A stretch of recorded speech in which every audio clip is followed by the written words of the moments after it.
देखिए, मैं बात कर रहा हूँ आपसे बहुत सीधी कि जहाँ तक पाकिस्तान है, पाकिस्तान इकलौता मुल्क है, जिसके पास ऐसी काबिलियत है कि वो एंकर हो सकता है इस्लामिक फ्रेमवर्क का। पहले सुनिए, पाकिस्तान जो है इकलौता मुस्लिम कंट्री है जिसके पास न्यूक्लियर न्यूक्लियर वेपन्स पावर है। है। पाकिस्तान वो कंट्री है जिसकी डिप्लोमेटिक टाइज इजराइल के साथ है ही नहीं। पाकिस्तान वो कंट्री है जो ओआईसी की 57 कंट्रीज हैं, उनके वेस्ट एशिया में जो ओआईसी की कंट्रीज हैं सबके साथ रिश्ते अच्छे हैं। पाकिस्तान वो कंट्री है जो आज मल्टीपोलर वर्ल्ड में तीनों बड़ी ताकतें पाकिस्तान से बात करना चाहती हैं। पाकिस्तान वो मुल्क है जिसकी जो कन्वेंशनल कैपेबिलिटीज है, जहां तक वेस्ट का ताल्लुक है, जहां तक वेस्ट एशिया का ताल्लुक है, अमेरिका का ताल्लुक है, दे आर क्रेडिबल, वो बहुत अच्छी हैं। देखिए, पाकिस्तान जो है आज उसके पास बहुत सारी इकोनॉमिक अपॉर्चुनिटीज हैं, फाइनेंशियल अपॉर्चुनिटीज हैं, बिकॉज आज वो एक बहुत अहम बन गया है regional player in West Asia. उसके पास जियोपॉलिटिकल अपॉर्चुनिटीज हैं, तीनों की तीनों बड़ी ताकतें उसके साथ हैं। मैं सिर्फ आपसे ये अर्ज कर रहा हूं, पाकिस्तान के पास आज जो अपॉर्चुनिटीज हैं और वो कम नहीं हुई हैं, वो बड़ी हैं। इस जंग में और बढ़ी है उसके जी पास। हाँ, पहले फैसिलिटेटर था, उससे मीडिएटर बना, उसके बाद रीजनल पावर बना, आज वो एंकर है इस्लामिक फ्रेमवर्क का। इतनी तरक्की कर गया है पाकिस्तान जियो पॉलिटिक्स में, फॉरेन पॉलिसी में, सिक्योरिटी पॉलिसी में, all because of the GHQ. लेकिन उनके आपने एक वीडियो बनाया है कि इस सब के दौरान जब हम डोनाल्ड ट्रंप के जिक्र कर रहे हैं, इजराइल की हम बात कर रहे हैं, ईरान की, कि पाकिस्तान जो है वो सुटेबल एंकर है फॉर इस्लामिक फ्रेमवर्क। तो क्या इस्लामिक नेशंस की आप बात कर रहे हैं? और पाकिस्तान के बारे में तो पिछले दिनों खबरें ये छप रही थी कि वो इतने क्राइसिस में है कि बैलेंस नहीं कर पा रहा है। इधर जब हुतीज ने हमला किया सऊदी अरब के ऊपर, और अगर सऊदी अरब वापस हमला करता है ईरान के ऊपर, और ईरान यानी हुतीज का हमला माना जाएगा कि ईरान का हमला हो रहा है सऊदी अरब के ऊपर, तो पाकिस्तान तो इतने क्राइसिस के सिचुएशन में फंसा हुआ है, वो जो तराजू लेके बैठा है वो अक्सर ही हिला जा रहा है, तो वो ऐसे में कहाँ लीडर बन जाएगा? आप कह रहे हैं कौन से फ्रेमवर्क की बात कर रहे हैं? देखिए, मैं बात कर रहा हूं आपसे बहुत सीधी कि जहां तक पाकिस्तान है, पाकिस्तान इकलौता मुल्क है जिसके पास ऐसी काबिलियत है कि वो एंकर हो सकता है इस्लामिक फ्रेमवर्क का। पहले तो इसका मतलब क्या है, इस्लामिक फ्रेमवर्क का मतलब ही क्या है, ये देखिए।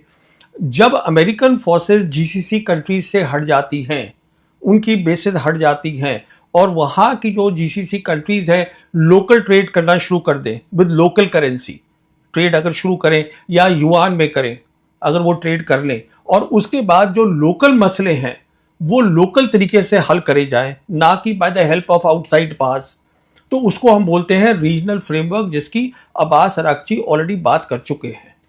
अब ये रीजनल फ्रेमवर्क में क्या होगा अगर वहां से सिक्योरिटी हट जाती है? जैसे आप जानती हैं कि सऊदीज ने एक डिफेंस एग्रीमेंट करा पाकिस्तान के साथ, कतर भी बात कर रहा है वैसी एग्रीमेंट की, आज कुवैत भी वही बात कर रहा है वैसी एग्रीमेंट की।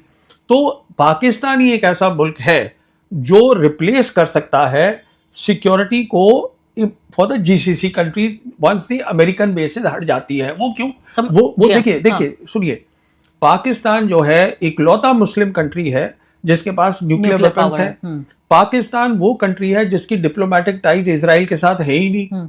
पाकिस्तान वो कंट्री है जो ओआईसी की 57 कंट्रीज हैं, उनके वेस्ट एशिया में जो ओआईसी की कंट्रीज हैं सबके साथ रिश्ते अच्छे हैं। पाकिस्तान वो कंट्री है जो आज मल्टीपोलर वर्ल्ड में तीनों बड़ी ताकतें पाकिस्तान से बात करना चाहती हैं। पाकिस्तान वो मुल्क है जिसकी जो कन्वेंशनल कैपेबिलिटीज है, जहां तक वेस्ट का ताल्लुक है, जहां तक वेस्ट एशिया का ताल्लुक है, अमेरिका का ताल्लुक है, दे आर क्रेडिबल, वो बहुत अच्छी हैं।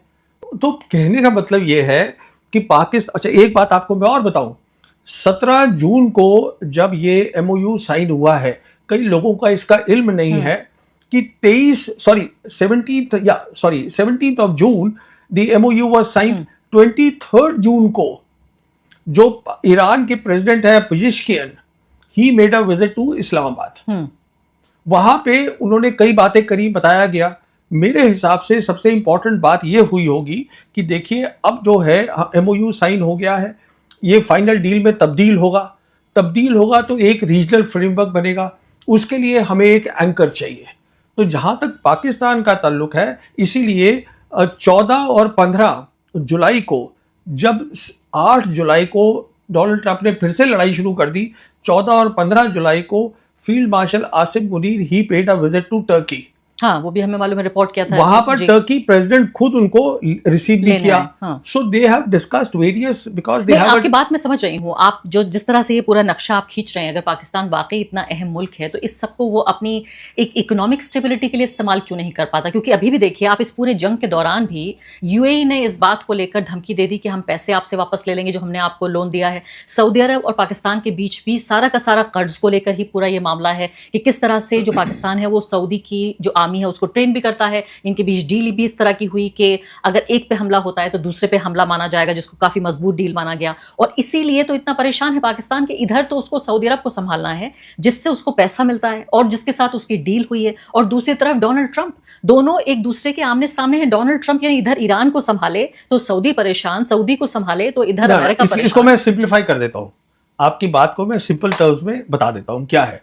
देखिए, पाकिस्तान जो है आज उसके पास बहुत सारी इकोनॉमिक अपॉर्चुनिटीज हैं, फाइनेंशियल अपॉर्चुनिटीज है, बिकॉज आज वो एक बहुत अहम बन गया है regional player in West Asia. उसके पास जियोपॉलिटिकल अपॉर्चुनिटीज हैं, तीनों की तीनों बड़ी ताकतें उसके साथ हैं। एक सबसे बड़ी कमजोरी जो सिर्फ पाकिस्तान ही हल कर सकता है वो उसकी गवर्नेंस है। आपको पैसे मिलेंगे पर वो जो आप अपना गवर्नेंस अगर ठीक करेंगे तो आप बहुत बड़े कामयाब मुल्क बन सकते हैं। सरकार को कह रहे हैं, आप मिलिट्री को कह रहे हैं, गवर्नेंस क्या मैं मतलब? साहब मैं प्रधानमंत्री को, वहां के जो प्राइम मिनिस्टर है उनको बोल रहा हूं। जहां तक आसिम मुनीर का सवाल है, he is doing a excellent job. You see, the foreign policy, security policy, geopolitics of Pakistan is run by the Pakistan Army Chief. बिल्कुल, मैं वही तो कह रही हूं। मैं सिर्फ आपसे ये अर्ज कर रहा हूं, पाकिस्तान के पास आज जो अपॉर्चुनिटीज हैं और वो कम नहीं हुई हैं, वो बड़ी हैं। इस जंग में और बढ़ी हैं उसके जी पास। हाँ, पहले फैसिलिटेटर था, उससे मीडिएटर बना, उसके बाद रीजनल पावर बना, आज वो एंकर है इस्लामिक फ्रेमवर्क का। इतनी तरक्की कर गया है पाकिस्तान जियो पॉलिटिक्स में, फॉरेन पॉलिसी में, सिक्योरिटी पॉलिसी में, all because of the GHQ. लेकिन उनके सिटीजंस को कुछ नहीं मिल पा रहा है, तो दैट इज द गवर्नेंस की प्रॉब्लम है। हाँ, तो उसके ऊपर जीएचक्यू का देखिए, जीएचक्यू का क्या रोल है गवर्नेंस में, I don't want to go into that. GHQ का मैं एक आपको बता दूं, फॉरेन पॉलिसी, सिक्योरिटी पॉलिसी में they have done a excellent job and they have a very good understanding of how the world is changing. अभी एक और खबर छपी है एएनआई में, इससे पहले कि मैं आगे बढ़ूं और इंडस वाटर ट्रीटी पे मैं बातचीत करूं, एएनआई ने खबर छापी है और अहम खबर है ये, क्योंकि पाकिस्तान को यही माना जा रहा है कि हर जगह तराजू बन के घूम रहा है कि इधर भी इसको संभालना है, उधर भी उसको संभालना है, कि सऊदी अरब और ईरान के बीच इन्होंने एक डील कराई। और ये बताया जा रहा है कई महीने पुरानी बात है, ये अभी इसको ये लीक हुई है खबर, जिसमें बाकायदा वहां के दोनों देशों के डिप्लोमेट्स ने इस बात को कंफर्म किया है कि पाकिस्तान के आर्मी चीफ आसिम मुनीर ने एक प्राइवेट ऑयल डील को ईरान में, जो डिप्लोमेट्स के बीच डील थी, उसको इस्तेमाल किया सऊदी अरब को बचाने के लिए ईरान के अटैक से। एएनआई ने ये खबर छापी है, इसके बारे में आपका क्या कहना है? देखिए, ये जो खबरें छपती हैं, मैं अपनी एनालिसिस करता हूं फैक्ट्स पर, I don't go bye there reports. मैं ज़्यादा इनको अहमियत देता नहीं हूं, पर मैं आपको सिर्फ इतना बताना चाहूँगा कि आज जो है पाकिस्तान जो पब्लिकली कह रहा है वो एक बात है, अदरवाइज पाकिस्तान जो बैकडोर में या मतलब पब्लिक के उसमें नहीं बोल रहा है, सऊदी से, ईरान से, वो सब पाकिस्तान की बात मान रहे हैं और इज्जत कर रहे हैं। मैं ये आपसे कहने की कोशिश कर रहा हूं, क्योंकि ईरान को भी देखिए, एमओयू जो है, एमओयू को उन्होंने नाम ही दिया है इस्लामाबाद एमओयू। वो इस्लामाबाद की ख्वाहिश से हुआ है, क्योंकि वो उनके यहाँ हो रहा था। ईरान देखिए, वो डेस्टिनेशन था तो इसलिए इस्लामाबाद बन गया। नहीं, ईरान वो मुल्क नहीं है। ईरान जो है इमोटिव तरीके से फॉरेन पॉलिसी नहीं चलाएगा। नहीं, उन्होंने फिर जो डेलीगेशन गया, जो फ्यूनरल में अयतुल्ला अली खामनेई के फ्यूनरल में जो पाकिस्तान से डेलीगेशन गया, उसको भी अलग ही इज्जत दी। तो और इतना हाई पावर डेलीगेशन के आर्मी चीफ और प्राइम मिनिस्टर दोनों ही पहुंच गए। मैं वही तो आपसे कह रहा हूं ना। अभी एक और खबर आई थी कि उनके जो ईरान के इंटीरियर मिनिस्टर हैं वो भी 2 दिन पहले इस्लामाबाद में थे। तो ठीक है, इंटीरियर मिनिस्टर हैं तो वो बॉर्डर की भी बात हुई, लेकिन इस सब के अलावा इन्हें जरूरत भी है। जैसे ईरान जो है बिजली भेजता है पाकिस्तान को, ये उनकी बराबर डील है। क्योंकि देखिए, पाकिस्तान, आप जो बातें कह रहे हैं सही हो सकती हैं और सही होंगी जब आप कह रहे हैं, लेकिन इसके साथ साथ अगर उनका इकोनॉमिक ढांचा देखें आप, तो वाकई पाकिस्तानी अवाम के साथ भी कितना बड़ा जुल्म है ये, कि उनकी हुकूमत इकोनॉमिकली पूरे तरीके से ढांचा चरमरा रहा है। लोगों के पास रोजगार नहीं है। आप सोचिए, इकोनॉमिक राइट्स हो रहे हैं, ज्यादातर आबादी दूसरे मुल्कों में जाके काम करती है। हमारे यहाँ क्या हो रहा है? चलिए खैर, इस सब्जेक्ट गवर्नेंस का है, समस्याएं हैं। अभी ये जो हमारे यहाँ डेमोन्स्ट्रेशन है, व्हाट इज दिस अबाउट? लेकिन ये भी तो एक अच्छी बात है, ये भी तो जॉब्स हैं, लेकिन ये अच्छी बात है लोकतंत्र। चलिए देखिए, ये बातों पे मैं गवर्नेंस पे टिप्पणी नहीं करना चाहूंगा, क्योंकि मुझे इसमें कोई मुझे समझ है, पर ऐसी कोई डीप एक्सपर्टीज नहीं है कि मैं इस पे कमेंट जी करूं। अब मुझसे मुझे पूछ लेने दीजिए आप इस सब के दौरान जो हमारी विदेश नीति है खासकर, अब मोदी जी तो बहुत बिजी हो गए हैं ये कॉकरोच जनता पार्टी को संभालने में कि भाई ये सड़कों पे आके पूरा सैलाब लाए हुए हैं, तो ऐसे में कहाँ उन्हें वक्त मिलेगा कि वो कहीं दूसरे देश भी उनको जाना होगा। मैं तो सोच रही हूँ कि इस दौरान के कैलेंडर में जितनी विदेश यात्राएं भी लिखी होंगी वो सब रद्द कर रहे होंगे वो एक एक करके, क्योंकि उनके लिए बड़ा मुश्किल है देश से बाहर भी जाना। तो ये जो इंडस वाटर ट्रीटी को लेकर जो एक फांस है भारत और पाकिस्तान के बीच, पहली बात तो आप इसको किस तरह से देखते हैं? एक तरह से ये सस्पेंशन में है ये ट्रीटी, इससे पाकिस्तान को क्या नुकसान हो रहा है और क्या भारत जायज़ तरीके से, चूंकि पाकिस्तान, भारत ये कहता है कि आतंकवाद भेजता है, स्पॉन्सर है टेररिज्म का भारत में, पहलगाम हुआ, इससे पहले भी बहुत सारे अटैक हो चुके हैं, पूरा इतिहास रहा है पिछले 60-70 सालों का, तो आपको क्या लगता है कि भारत जायज़ तरीके से इस ट्रीटी को सस्पेंशन में डाले हुए है, और या फिर आपको लगता है कि ये नाइंसाफी है और पाकिस्तान को क्या नुकसान है इससे? देखिए, जो नदियां होती हैं वो सिविलाइजेशन के साथ चलती हैं। जब हिंदुस्तान पाकिस्तान का बंटवारा हुआ तो उसका नदियों का उसमें कोई रोल नहीं था। हमने जंगें लड़ी, कभी भी इंडस वाटर ट्रीटी के ऊपर कोई भी दोनों साइड ने कुछ नहीं बोला, क्योंकि शायद हम दोनों समझ रहे थे कि हम एक ही सिविलाइजेशन है। हिंदुस्तान एक वो सिविलाइजेशन है जो एक नहीं है, वो एक रेनबो है सिविलाइजेशंस का। यहाँ पर वैदिक पीरियड है, हिंदू किंगडम्स रही हैं, मुगल एम्पायर रहा है, ब्रिटिश एम्पायर रहा है, सब रहे हैं यहाँ पर, and that is what India is. अब अगर आप उसमें से 200-250 साल का इतिहास हटा दे तो उसमें दिक्कत है ना, बिकॉज है तो वो आपका कल्चर ही। अब आप रिवर्स में तो वो नहीं हटा सकते ना, पानी तो वहीं बहेगा। तो कहने का मतलब ये है, द वेरी फैक्ट कि आज ये नौबत आ गई है कि हम पानी की बात कर रहे हैं, उनको पानी का जो डेटा है वो सप्लाई नहीं कर रहे हैं, वो तो सीधी सी जाहिर बात है हम अपनी सिविलाइजेशन को भी कहाँ मान रहे हैं। आप ये भी तो बात देखिए ना, क्योंकि सिंदूर के वक्त में भी तो यही बात हुई थी कि हम पाकिस्तान का पानी रोक देंगे। तो ये किसी भी सरकार ने हिंदुस्तान की पहले नहीं किया है, और हमने बहुत जंगें लड़ी हैं, क्योंकि ये तो देखिए, ये ट्रीटी 1960 में बनी थी और ये बात क्लियर हो गई थी कि ये रिवर्स तो सिविलाइजेशन के साथ चलती है। और मेरे हिसाब से आज जो है दुनिया में टेररिज्म, दूसरी बात मैं आपसे कहना चाहूँगा, टेररिज्म कोई इशू नहीं है। हम जाके बोलते रहते हैं, कितने लोग मानते हैं हमारी बात मुझे मालूम नहीं है, क्योंकि एविडेंस ये है कि पाकिस्तान भी बोलता है कि ये टेररिज्म कर रहे हैं हमारे ऊपर, तो वो नलीफाई हो गया। अगर सुनिए, पूरी बात सुन लीजिए। तो कहने का मतलब ये है कि टेररिज्म से जो बड़ा इशू आज बन गया है वो पानी का है। पानी का इसलिए है कि एक तो क्लाइमेट चेंज हो रहा है, नदियों के अंदर जो है मौसम बदल रहे हैं, कई चीज़ें हो रही हैं। इस टाइम पर डेटा शेयर करना, इस टाइम पे बताना कि हम जो अपनी नदी है उसके ऊपर हम नए हाइड्रो इलेक्ट्रिक प्रोजेक्ट्स बना रहे हैं, वो क्या होगा, ये सब शेयर करना हमारे लिए ज़रूरी है पाकिस्तान के साथ, क्योंकि हम एक ही सिविलाइजेशन के हैं। आपकी बात दुरुस्त है बिल्कुल, लेकिन नहीं, मेरी बात ही खत्म नहीं हुई। आपने ये बहुत अहम बात शुरू करी है जिसको पूरा खत्म करना बहुत ज़रूरी है।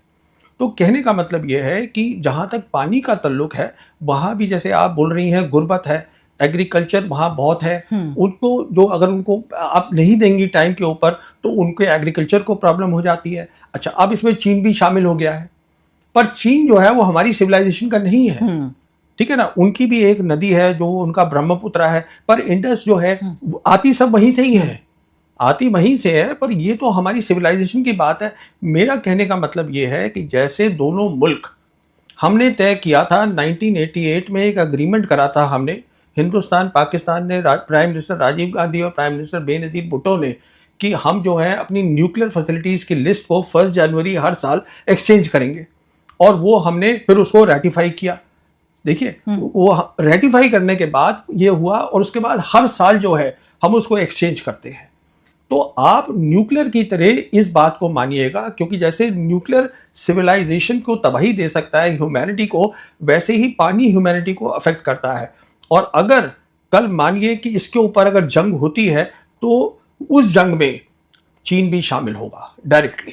ये आप इस बात को समझिएगा। यानी आप ये कह रहे हैं कि पानी के ऊपर बाकायदा युद्ध हो सकता है, जंग हो सकती जी है। हाँ, मैं और हिंदुस्तान और पाकिस्तान के बीच, और अगर जंग होती है तो उसमें चीन भी उसका पार्ट बन जाएगा। जब टेररिज्म पे जंग हुई थी, ऑपरेशन सिंदूर हुआ था, उस समय चीन डायरेक्टली शामिल नहीं हुआ था, मदद कर रहा था। हाँ, बिल्कुल। मैं आपसे ये कह रहा हूं, और ये एक इशू है जो मुझे रात को बहुत चिंता कर, I get worried because I know that water Wars can turn into a hot war, और उस वॉर के अंदर China will get directly involve, क्योंकि वजूद बिकॉज का सवाल है, पानी तो चाइनीज, वजूद है। अरे साहब पानी की बात है, चाइनीज जो हैं उनके जो विक्टर गांव हैं, जो उनके स्पोक्स जी पर्सन हैं, जो ईरान लड़ाई में भी बोल रहे जी हैं, जो हमारे ऑपरेशन सिंदूर में भी बोल रहे थे, उन्होंने साफ बोला है कि जहां तक पानी का ताल्लुक है, हम ऊपर बैठे हैं, आप बीच में बैठे हो और नीचे पाकिस्तान है।